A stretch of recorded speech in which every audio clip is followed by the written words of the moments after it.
You smile, you agree, you offer help even when you're exhausted.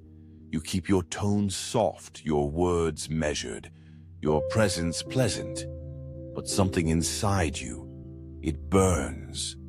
There's a quiet ache beneath every polite gesture, an invisible tension behind every nod, and no one sees it. They praise you. They say you're kind, easy to be around, nice. But deep down you know this isn't kindness. It's a performance. Have you ever noticed how being nice can feel like being invisible? Like you're slowly erasing yourself for the comfort of others? Let's talk about that. You see, niceness isn't always born from love. Sometimes it's born from fear. The fear of rejection, of conflict, of not being liked. So you become agreeable, accommodating, predictable. You learn to read the room, shape-shift your opinions, become what they want. You smile when you want to scream. You say it's okay when it's not. Carl Jung called this the persona, the mask we wear to meet the expectations of the world. But when the mask becomes who you think you are, you forget what your real face looks like. You become trapped in the image. You manipulate without realizing it, through silence, through approval, through sacrifice. Because manipulation isn't always loud. Sometimes it's soft, sweet, wrapped in sugar. Being nice becomes your currency. You trade it for affection, validation, control. You keep people close by, never disagreeing. You avoid being abandoned by becoming indispensable. Do you ever feel like someone finally sees the part of you you've always hidden? Here, you don't have to hide anymore. You're safe now. And don't forget to subscribe to my channel so we can keep walking this path together. Thank you. But all of this comes at a cost, yourself. The rage you bury turns into resentment. The truths you hide become pressure in your chest. The more you say yes to others, the more you say no to yourself. You begin to vanish. Have you ever caught yourself saying yes and hating it? Smiling and dying inside? That's not peace. That's self-abandonment. But you tell yourself it's just who you are. That being good means being liked. That kindness means always saying yes. That love means tolerating everything. No, that's not love. That's fear dressed up as love. Let's be clear. True kindness has boundaries. True love includes truth. And real connection only grows in honesty. You are not nice. You are scared. You're afraid of what happens when you say no, when you disappoint, when you finally speak. But here's the paradox. The more you people please, the more disconnected you become. Not just from others, from yourself. They love the version of you that performs. But what about the version that's angry, confused, needing space? That version deserves to exist too. You don't need to be nice. You need to be real. And yes, that might mean losing people. But those who only love your mask were never really loving you anyway. So let this be the beginning. The first time you say no without explaining. The first time you let the silence speak. The first time you choose yourself. Not out of spite, but out of truth. Because the most loving thing you can do is stop lying. Even if the lie wears a smile. Even if the lie is called nice. What happens when you take off the mask? There's a silence that feels heavier than words. A kind of stillness that doesn't soothe, but suffocates. It's the silence that happens when you've said yes too many times. When you've smiled too often. When you've made yourself small enough to fit inside everyone's expectations, but not your own skin. You sit with people who love your niceness, who compliment your gentleness, who admire your patience. But you wonder, if you stopped being so easy, would they still stay? If one day you walked into the room without the mask, with your anger, your grief, your contradictions, would they still call it love? You've shaped yourself into a mirror, and now you're afraid of being seen. But being seen is the only way to be loved. Let's go deeper. We are taught to believe that being agreeable will keep us safe, that pleasing others will guarantee affection, that saying yes makes us good. But Carl Jung warned us, what we repress does not disappear. It waits. It waits in the shadow, that unconscious part of us we deny, suppress, abandon. The parts deemed unacceptable by our families, our cultures, our partners. The anger, the desire, the selfishness, the voice that says no. When you commit to being nice all the time, you send your shadow into exile. You create an inner division. The version of you the world applauds, and the version you secretly fear. But here's the truth. The part of you that's capable of rage is also the part of you that can protect your boundaries. The part of you that says no is the same part that honors your truth.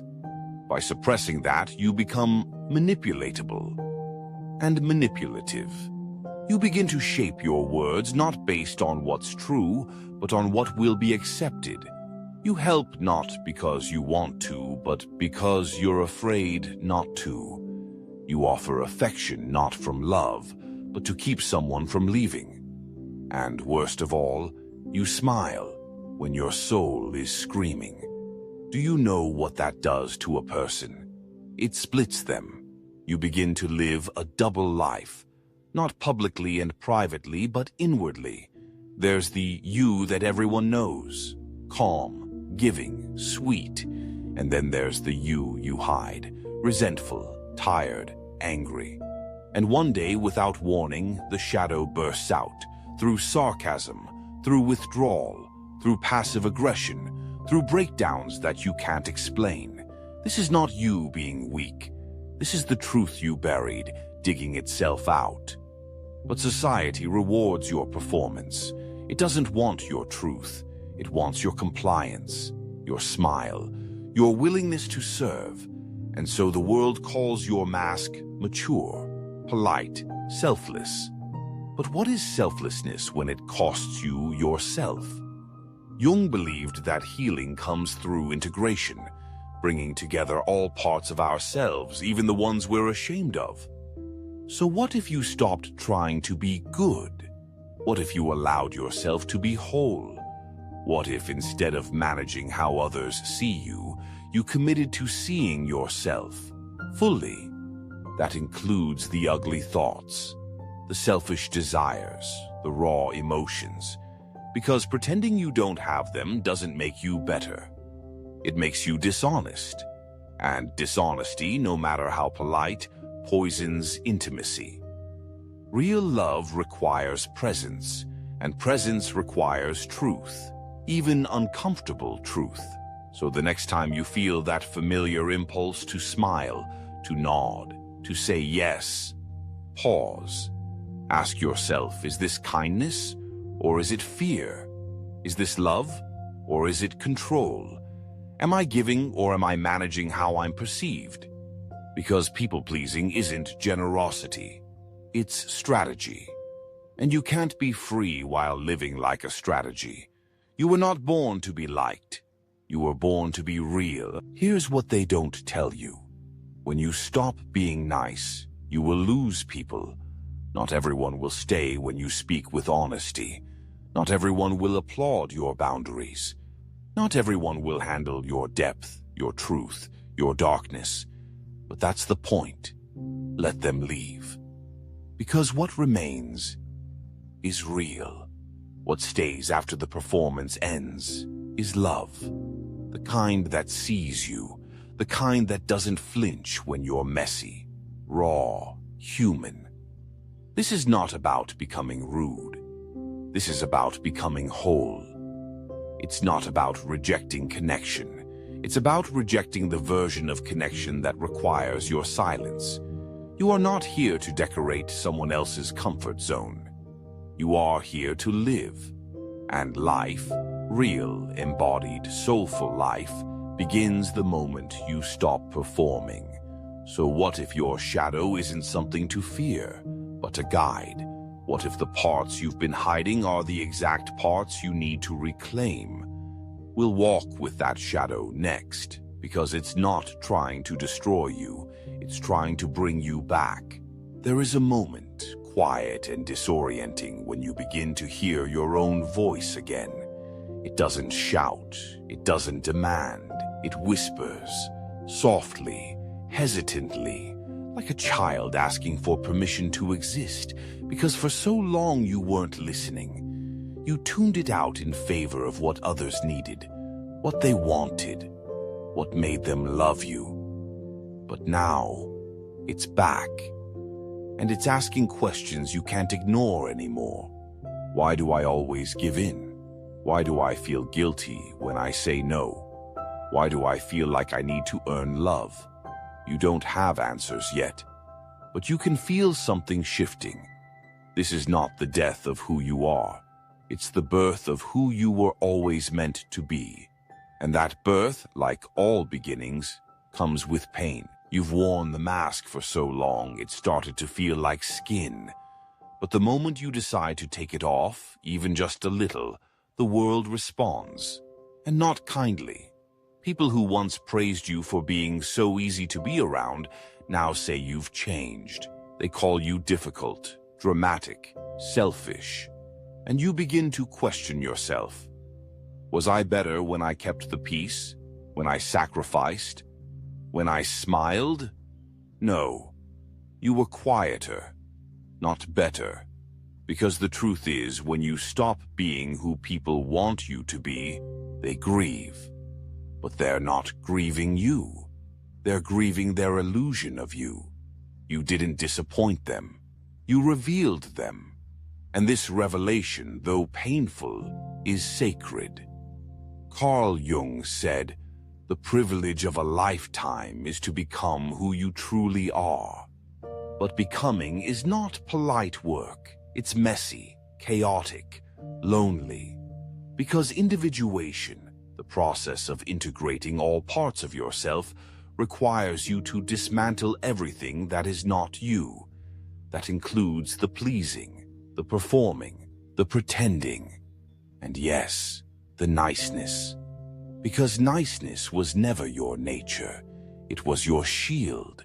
You used it to protect yourself from rejection, abandonment, judgment. But now that shield is suffocating you, so you lay it down, not in anger, in mourning. Because it once served you, it kept you safe in environments that punished authenticity. But now, it keeps you stuck. You're starting to realize that being loved for a version of you that isn't real is a form of loneliness more brutal than being alone. So you begin the terrifying, beautiful work of choosing yourself. It starts small, a boundary, a pause, a truth spoken aloud. You notice your hands trembling when you say no. You notice the guilt creeping in when you don't apologize for existing. But you keep going, because each act of self-respect, no matter how small, plants a seed of self-trust. And self-trust is the soil of wholeness. You begin to unlearn the lie that love is something you earn. You begin to remember that love, real love, is not a performance. It is a space, a sanctuary, a mirror that does not distort. And until you offer that love to yourself, you will never believe it from anyone else. So you sit with your shadow, with the parts of you that were told to shut up, behave, be nice. And you do the radical thing. You listen. And in that listening, something sacred happens. You no longer feel like a stranger to yourself. This is not the climax. This is the middle, where things are tender, fragile, real. You're not fully free yet, but you're no longer fully bound. You're standing at the threshold between who you were and who you're becoming. And it's scary, because you don't know who you'll be without the mask, but maybe that's the point. Maybe real freedom isn't about knowing. Maybe it's about trusting that your truth, even the messy, inconvenient parts, is worth loving, that you don't have to perform to belong, that you don't have to be nice to be worthy. So the next time you feel the old pattern rise, the urge to shrink, to soften, to please, pause, breathe, and ask yourself, what would the real me do? Not the polite me, not the perfect me, not the scared me, the true me, the one who doesn't trade honesty for approval, the one who would rather be rejected for being real than loved for being fake. That version of you is closer than you think. What if everything they loved about you wasn't really you? What if their version of "you're such a good person" was never about your soul, but about your silence? There's a violence in being praised for the parts of yourself that hurt to maintain. When they say, "You're always there for me," they don't see the nights you cried after picking up the phone.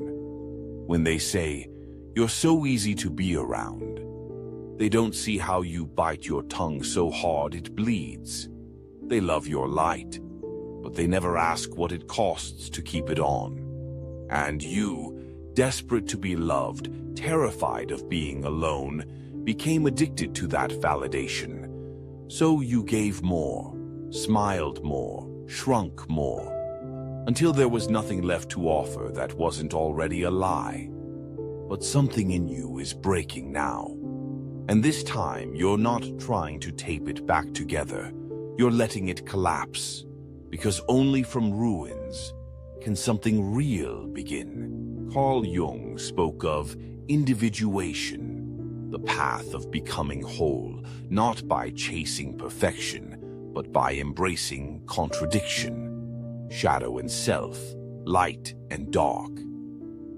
But the world does not want your wholeness, it wants your consistency. And so it trains you to cut away the inconvenient pieces, the fire, the no, the wildness, the grief, the rage. These become your shadow, not because they're wrong, but because they're real. And realness threatens systems built on control. From childhood, you were taught what gets you love. Be helpful, be pleasant, be quiet, be good. And slowly, being good became synonymous with self-erasure. You weren't taught boundaries. You were taught obedience. You weren't taught truth. You were taught performance. But here's what they don't teach. Every time you betray yourself for love, that love rots. It might look pretty on the outside, all smiles and support and sacrifice, but inside, it's mold. It's hollow. Because love that demands a mask isn't love. It's a transaction. You perform. They applaud. But you're dying behind the curtain. Until one day, you don't come on stage, and the silence that follows, that's the first honest sound of your life. This is the moment most people run, because what comes next is terrifying. The collapse of your identity. You begin to grieve the person you were, the one who was liked, needed, wanted, but not seen. You'll want to go back to the comfort of the known, the praise, the illusion of safety. But safety built on self-abandonment is a cage with velvet walls. You weren't born to decorate someone else's life. You were born to live yours. So the mask comes off. And at first it's raw. You say no, and your hands tremble. You rest when you're tired, and guilt claws at your throat. You set a boundary, and someone leaves. It hurts. Of course it hurts. But that pain, That's your skin growing back. Because when you say no from truth, not from spite, you are healing. When you let someone be disappointed without rushing to fix it, you are healing. When you feel rage and don't judge it, you are healing. Your shadow is not your enemy. It is your compass. It shows you where you've been violated, where you've been silent, where your soul was ignored. And when you stop fearing it, when you listen, you find a map back to yourself. You remember, you can be kind without being available. You can be generous without being depleted. You can love without disappearing. You start to see that your niceness was never virtue. It was a survival tactic, a strategy to be loved by people who never knew how to love you in your fullness. And now, you're done surviving. Now, you choose life, not performance, not approval, not permission. Life. And it's messy, loud, uncomfortable, real. You cry in front of people, you disappoint expectations. You walk away from perfect relationships that feel like prisons. But you can breathe, and for the first time you are not afraid of your own breath, because it doesn't belong to anyone else anymore. There is no applause here, no spotlight, no one clapping for your courage, no one posting quotes about your strength. Just you, sitting quietly in your own presence. And for the first time, it's enough. This is what rebirth looks like. Not fireworks, not fanfare, but stillness, peace. Not because the world changed, but because you stopped betraying yourself to fit into it. You look in the mirror and see all the parts, the light, the shadow, the soft, the sharp, and you don't flinch. This is what wholeness feels like, not being loved by everyone, but being loved by the one person who matters most, you. And when someone asks, why aren't you like you used to be?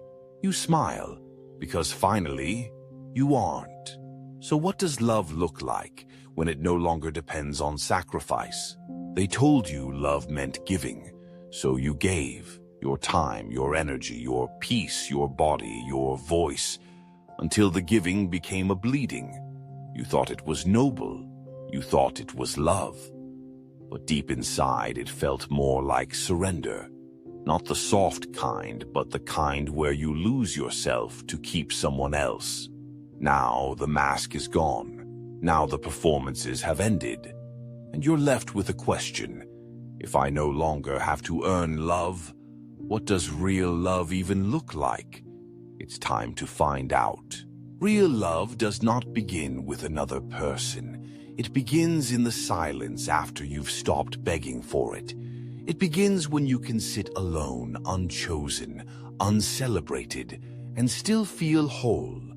Because love that's rooted in truth cannot grow in sacrifice. Carl Jung said, the most terrifying thing is to accept oneself completely.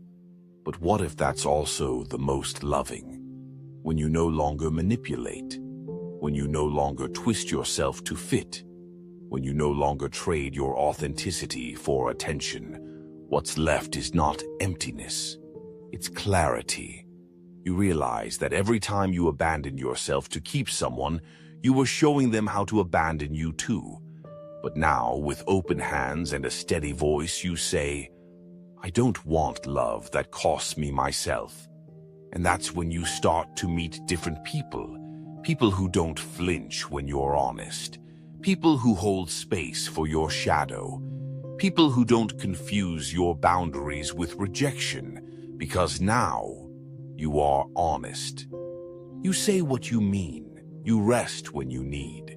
You stop performing, stop persuading, stop chasing. You love with your eyes open. And slowly a new kind of love takes shape. It's not always romantic. Sometimes it's in friendships, in solitude, in art, in moments when you feel fully seen by life itself. This love doesn't demand your silence. It invites your voice. It doesn't feed off your wounds. It honors your healing. It doesn't need you to be perfect. It needs you to be present. You start to see that real love isn't about intensity. It's about safety. You feel safe enough to show up fully, safe enough to say no, safe enough to be angry, to be confused, to be you. And in that safety, you soften. Not because you've returned to your old ways, but because now your softness is a choice, a truth, not a shield. You are no longer trying to be loved. You are love. And the ones who stay, they are not staying because you gave up yourself. They are staying because you finally showed them who you are. This is what it means to come home to yourself. To love without begging, to give without bleeding, to stand without shrinking. You are not nice, you are powerful, not because you dominate, but because you no longer disappear. And the world will still try to make you shrink, to praise your silence, to reward your absence. But now you know better. You know the difference between love and dependency, between sacrifice and connection, between being liked and being seen. So when the familiar voice returns, the one that says, "Be careful, don't be too much," you smile, because you finally understand.